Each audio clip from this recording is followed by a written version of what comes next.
삼성도 그리고 파운드리를 시작을 했지 않습니까? 네.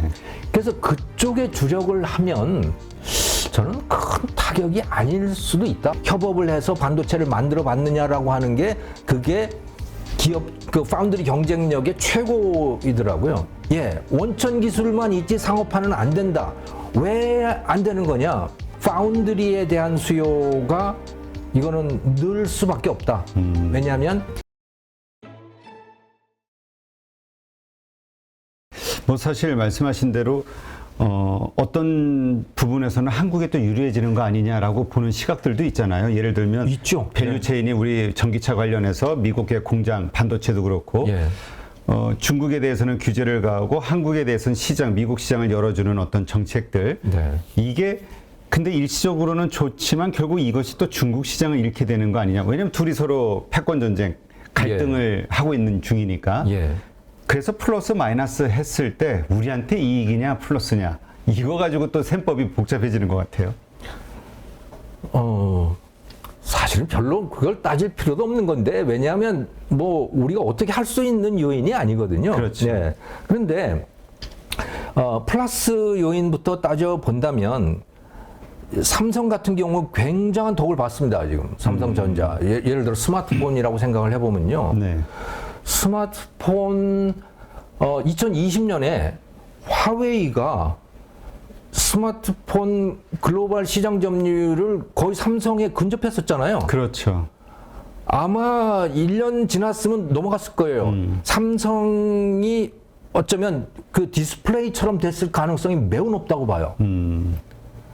그런데 미국이 화웨이를 제재를 했지 않습니까? 그렇죠. 트럼프 정부 때 화웨이를 찍어서 그러니까 그 인민해방군하고 연계가 있다고 해서 찍어서 제재를 했고 그 화웨이는 그 자회사인 하이실리콘에서 반도체를 설계해서 그걸 TSMC에다가 위탁을 해서 반도체를 조달했단 말이에요. 그 기린 네. 반도체라고 하는 것을. 그걸 차단을 해버렸잖아요. 그러니까 반도체를 조달할 수가 없게 된 거고요. 자기들 맞춤형 반도체인데. 그래서 실질적으로 스마트폰 사업을 접었죠. 그렇죠. 그 덕에 사실은 삼성전자 그 갤럭시 스마트폰이 기사회생을 한 거예요. 저는 그거 아니었으면 이건 디스플레이 꼴 그대로 났다고 저는 봐요. 네. 중국한테 다 뺏기는. 예, 중국한테 다 뺏기는 상태였는데 미국이 거기를 차단함으로 인해서 기사회생을 했다, 한국이.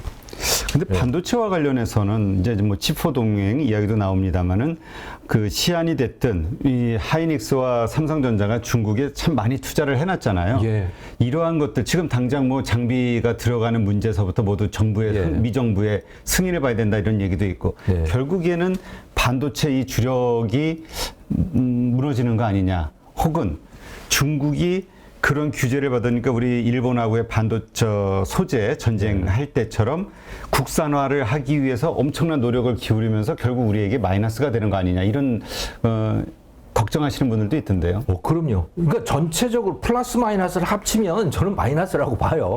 그런데 그 마이너스는 세계 대부분의 나라들이 다 마이너스를 겪고 있는데 한국은 그나마 플러스 요인이 있다는 정도로 이해를 해야 될 것 같아요. 뭐 SK 하이닉스에서는 이미 뭐 뺄 수도 중국 공장을 뺄 수도 있다는 그런 분위기의 발표를 했잖아요. 저는 그럴 수밖에 없다고 봅니다. 어떡하겠어요, 그거. 거기에 예를 들어서 14나노 뭐 미만의 EUV 장비를 그러니까 네덜란드의 ASML에서 생산하는 그 EUV 장비를 중국으로 갖고 들어갈 수가 없습니다. 네, 그렇죠. 예. 그런데 그러면 그게 그 삼성의 D램이든 SK의 D램과 낸드 플래시든 아니 삼성은 참 거기 낸드 플래시가 있죠. 네. 그런 것이든 결국은 EUV 장비로 가야 될 거예요. 지금은 DUV를 쓰고 있지만 왜냐하면 그 마이크론 같은 데서 분명히 마이크론이나 인텔이나 이런 데서 EUV 장비를 가지고 그런 메모리를 만들려고 분명히 시도를 할 거거든요. 네. 그리고 삼성과 SK 하이닉스 니네들 못하지 우리는 할 거야 이런 식으로 갈 수 있단 말이에요. 근데 중국에 있는 한 그게 안 되잖아요. 그렇죠. 예, 그러니까 장기적으로 보면 저렇게 있을 수가 없다고 저는 봅니다. 그런데 그게 너무나 아프겠죠. 그렇죠. 너무나 아플 텐데 저는 뭐 그거 어쩔 수 없는 거 아닌가. 그런데 조금 더 길게 보면 사실은 뭐 큰 타격이 아닐 수도 있겠다라는 생각도 해봐요. 왜냐하면 반도체 시장의 성격이 굉장히 많이 달라지고 있기 때문에 메모리하고 로직하고 합쳐지는 성향도 굉장히 많이 나타나고 있고요. 그리고 이제 뭐 구글이든 애플이든 뭐 다 자기 반도체를 설계를 하잖아요. 그렇죠. 예전에는 범용 반도체를 갖다가 그냥 거기에 맞춰서 자기가 소프트웨어를 만들었단 말이에요. 그런데 지금은 이제 점점 가는 추세가 이 시스템 엔지니어든 소프트웨어 엔지니어든 간에 그 전체를 보는 사람이 하드웨어와 소프트웨어를 다 구상을 하는 겁니다. 전에는 하드웨어, CPU나 뭐 메모리나 이거는 그냥 삼성에서 만든 거 또는 인텔에서 만든 거를 그냥 갖다가 어쩔 수 없이 갖다가 썼는데 지금은 TSMC라고 하는 그 파운드리, 대만의 파운드리 기업이 워낙 주문형 반도체를 잘 만들어주기 때문에 이제 웬만한 반도체 수요자들은 자기 거를 설계하고 싶어 하는 거고 실제로 그런 쪽으로 많이 가 있어요. 네. 애플은 뭐 완전히 자기 거를 하잖아요. 네. 그렇죠. 자기 걸 다 설계해서 TSMC에다 맡겨서 자기 걸로 자기 반도체를 가지고 그 스마트폰도 그렇고 뭐 이 맥북 같은 노트북도 뭐 세계 최고 아닙니까? 예전보다 훨씬 좋아졌잖아요. 그러니까 그렇게 가는 추세여서 삼성도 그리고 파운드리를 시작을 했지 않습니까? 네. 그래서 그쪽에 주력을 하면 저는 큰 타격이 아닐 수도 있다. 물론 굉장히 아프기는 하지만 길게 본다면 뭐 어차피 포기해야 될 부분일 수도 있지 않았을까 뭐 그런 생각을 해봅니다. 네. 근데 말씀 듣다 보니까 진짜 파운드리의 중요성이 점점 커질 수밖에 없겠네요. 오, 그럼요. 사실은 파운드리가 설계를 하는 것 같아요. 근데 그런 측면에서 요즘 이제 그 시진핑 3년임 이후에 뭐 대만에 대한 무력 공격 뭐 이런 이야기도 좀 나오고 있고요. 네. 그러면서 TSMC가 어려워지는 거 아니냐. 그래서 이제 투자자들이 TSMC 대신 삼성전자에다 뭐 물량도 그렇고 뭐 주식도 그렇고 이런 쪽으로 좀 이렇게 흐름이 바뀌는 거 아니냐 이런 생각하시는 분들도 있던데요. 뭐 분산 투자를 하는 거죠. 그것도 TSMC라고 하는 그 위험성이 있기 때문에 그 위험은 분명한 위험인 것이고 그런데 그 주문량 같은 경우는 그러니까 큰 기업들이 반도체 자기 반도체를 설계해서 그 위탁 생산을 시킬 때 대개는 두 군데 한대요. 네. 큰 발주자들은 TSMC에다가 주 물량을 주고 종 물량 그 일부를 다른 데다가 주는데 근데 그 중에 상당 부분을 삼성이 가져와서 했던 거고 그거는 그 사람들 그 발주자들 입장에서는 위험 분산을 하는 것이죠. 그렇죠. 근데 작은 발주자들은 그렇게 할 수가 없는데 왜냐하면 그러니까 이 설계도가 그냥 설계를 한다고 해서 실리콘에 가서 그 최종적인 반도체가 나오는 게 아니래요. 그래. 예, 그 공정에 맞게 삼성이면 삼성 공정에 맞는 설계를 해야 되는 거고 TSMC면 TSMC의 공정에 맞는 설계를 해야 되기 때문에 그러니까 분산 발주하는 것도 상당한 코스트가 들어가는 일이어서 그 작은 발주자들은 그렇게 못 한다고 하는데 큰 발주자들은 그렇게 분산 발주를 한대요. 네.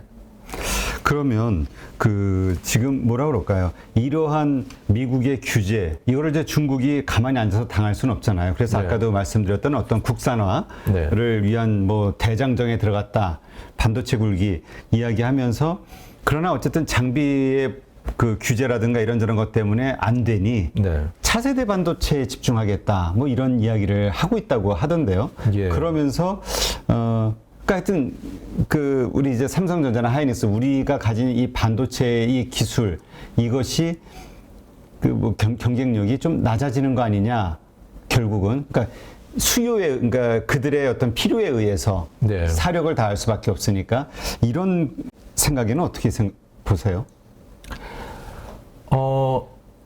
일단 우리 거부터 먼저 이야기를 하면 시장이 줄어들잖아요. 중국이라는 그렇죠. 시장, 상당히 큰 시장이 떨어져 나감으로 인해서 반도체라고 하는 것이 굉장한 규모의 경제를 갖고 있는 산업인데 생산 물량이 줄어들게 되면 그만큼 코스트가 높아지게 되고 이윤이 떨어지고 투자 여력도 줄어들고 하는 이거는 또 경험도 쌓을 수가 없고 그렇죠. 이거 반도체 제조에서는 경험이라고 하는 게 굉장히 중요하더라고요.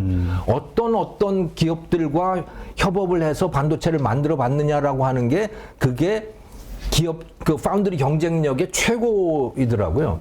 근데 그럴 경험을 쌓을 만한 뭐 기회도 그만큼 줄어드니까 뭐 발전 속도가 떨어지겠죠.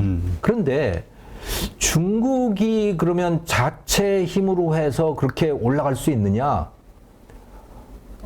그 사례가 지금 최근에 나온 사례가 그 중국 SMIC가 네. 7나노 반도체를 생산한 것으로 밝혀졌거든요. 네. 그러니까 캐나다의 테크인사이트라고 하는 그러니까 이 뭐예요?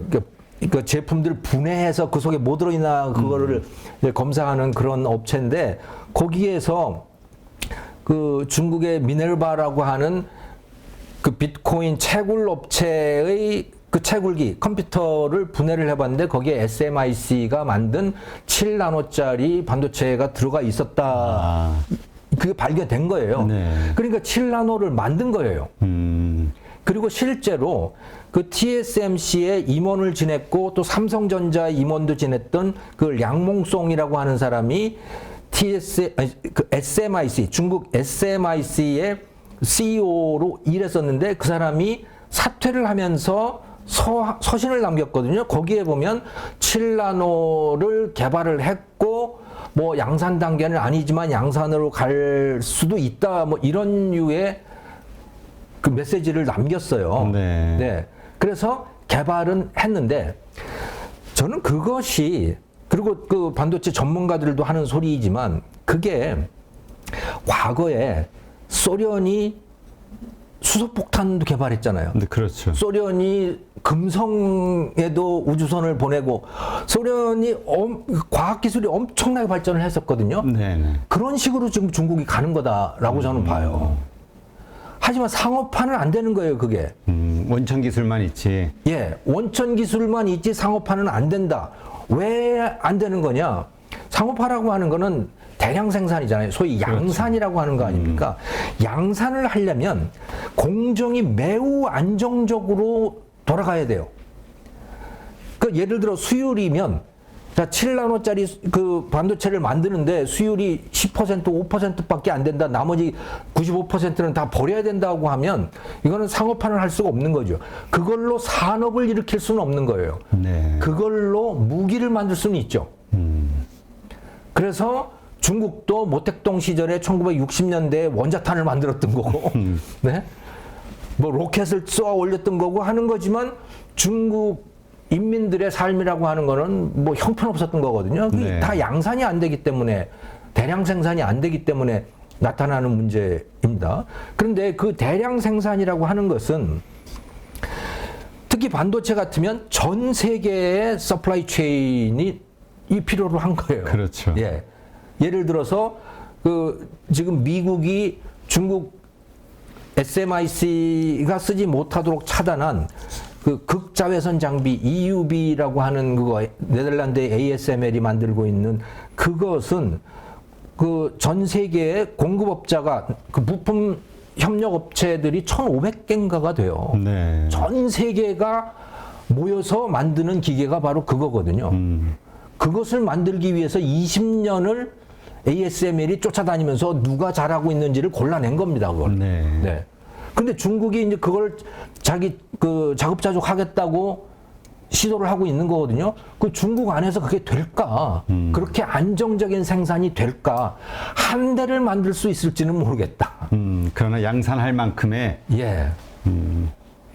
그렇다면 예. 그러니까 이게 우리가 계속해서 고민하는 거는 우리의 먹거리는 사실 이 반도체잖아요. 네. 그러다 보니까 삼성전자, 하이닉스의 그 현재 상황, 그리고 앞으로의 비전, 요거를 자꾸 고민하다 보니까 이제 이런 주변 변화된 예. 환경을 점검해 보는 건데, 그럼 이제 중국은 말씀대로 쉽게 삼성전자나 하이닉스에 버금가는 어떤 경쟁력 가진 반도체를 네. 만들기는 어렵다. 그러니까 우리가 조금 너무 걱정 안 해도 된다. 이렇게 정리하면 되겠죠. 저는 그럴 것 같아요. 중국이 잘하는 게 있습니다. 반도체 설계 잘해요. 특히 미국의 MIT니 뭐 그런데 졸업해서 거기서 박사 따가지고 인텔이니 AMD니 엔비디아에서 일하다가 들어온 사람들 있잖아요. 그렇죠. 그 사람들은 뭐 대단한 엔지니어들입니다. 숫자도 일단 많잖아요. 예, 인구가 많다 엄청나요. 보니까. 그래서 화웨이가 자회사 그 하이실리콘에다가 반도체 설계를 맡겨서 그 아주 첨단 반도체들을 다 설계를 한 거예요. 하지만 제조를 못 해요. 그거는 TSMC에다 맡겨야 된다고요. 그렇죠. 그럼 도대체 이게 뭘까? 왜 설계는 잘하는데 제조를 못할까? 이거를 그 일본의 유노가미 다카시라고 하는 사람이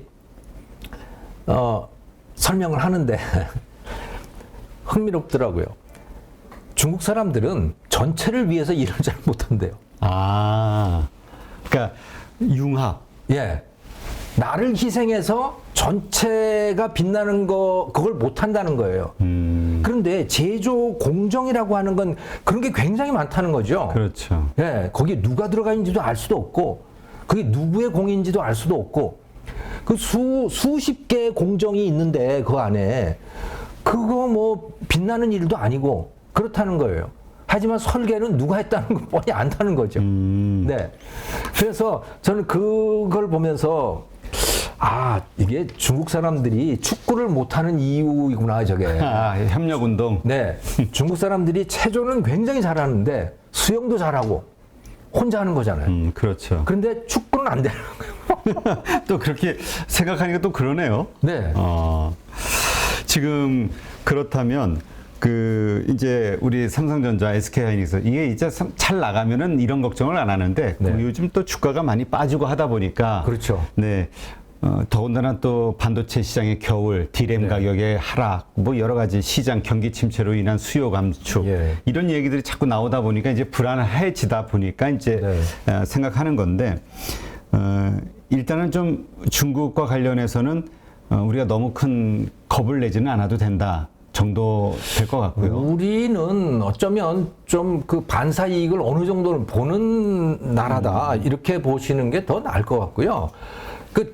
그 주가 빠지는 걸 보면요, 올 초부터 최근까지 10월 25일까지 데이터를 보면 그 마켓캡, 그러니까 시총 변화한 걸 보면요, 삼성이 36%인가 빠졌는데 뭐 반도체 업체 중에 그렇게 많이 빠진 데는 아니에요. 제일 많이 빠진 데가 엔비디아든가 엔비디아도 50% 이상 빠진 걸로. 거의 뭐 50%로 빠지고요. TSMC도 40몇 %고 인텔도 그렇고요. 오히려 우리는 좀 덜 빠진 셈이더라고요. 네. 그래서 세계를 보면 아, 그냥 이게 갈 게 지금 가고 있는 거구나. 그런 감을 가질 수 있죠. 일단 그 클라우드 서비스가 됐든 앞으로 자율주행이 됐든 뭐 이러저러한 이용도 전기차, 네. 뭐 자율주행차 뭐 이러저러한 것들 때문에 AI도 그렇고 결국에는 이 반도체 수요는 계속 늘어날 수밖에 없다. 네. 이 장기적으로는 이거에는 동의를 하시는 건가요? 저는 그럴 거라고 봅니다. 그러니까 전 세계를 다 합치면, 그런데 그게 단일 시장이 아닐 거라는 거죠. 아, 이제 중국을 포함한 이쪽으로 나뉘. 근데 그네들도 수요는 있잖아요. 우리가 공급을 못 하니까 이쪽에서. 그렇죠. 그러니까 EUV 극자외선 장비를 갖고 만드는 반도체들은 중국에 못 들어가게 막아놓고 있잖아요. 그렇죠. 근데 우리는 주력이 그거예요. 우리는 주력이 최첨단 반도체들인 겁니다. 삼성이든 SK든 간에. 근데 오히려 그런 면에서 보면 TSMC 같은 경우는 온갖 공정들을 다 가지고 있어요. 네. 100나노 뭐 이쪽 공정부터 해가지고 3나노까지도 다 다 가지고 있죠. 네. 그래서 그들 중에 거기에서 이제 문제가 되는 부분은 10나노 밑에, 14나노 밑에 이 부분들이고 그 위에 뭐 자동차 반도체라든가 뭐 이런 것들은 TSMC는 괜찮은 거예요. 네. 결국 우리가 첨단 기술로 승부하는 이제 삼성전자 우리 이쪽이 좀 문제가 되겠군요. 거의 대부분이 다 제재 대상이 될 수도 있는 거죠. 네. 네, 이게 이제 우리가 가지고 있는 약점이라고 볼 수 있는 거고요. 이걸 이제 그래서, 어떻게 극복할 것이냐. 예. 파운드리 중에서 UMC나 글로벌 파운드리스나 이런 데는 14나노에서 멈췄어요. 더 이상 첨단 안 한다. 그거는 TSMC, 삼성, 인텔 니네들이 하고 우리는 관심 없다. 거기 더 이상은.